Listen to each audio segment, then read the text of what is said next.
താലപ്പൊലിയേന്തിയ വീട്ടമ്മമാരും ബാലികമാരും ദേവീ ദേവന്മാരുടെ ചലനദൃശ്യങ്ങളും പെൺകുട്ടികളുടെ കരകാട്ടവും ഘോഷയാത്രയ്ക്ക് മാറ്റുകൂട്ടി.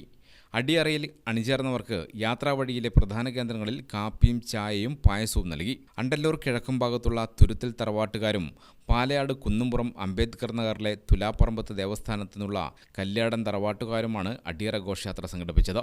കാഴ്ചവരവ് കാവിലെത്തിയ ശേഷം വലിയ എംബ്രാൻ നൽകിയ കുറിയില സ്വീകരിച്ച് ക്ഷേത്രത്തിൻ്റെ കിഴക്ക് ഭാഗത്തുള്ള ചെമ്പകത്തറയുടെ ചുവട്ടിൽ പുത്തൻ പായ വിരിച്ച് നിലവിളക്ക് കത്തിച്ച് കാരണവന്മാർ പണം വെച്ചു.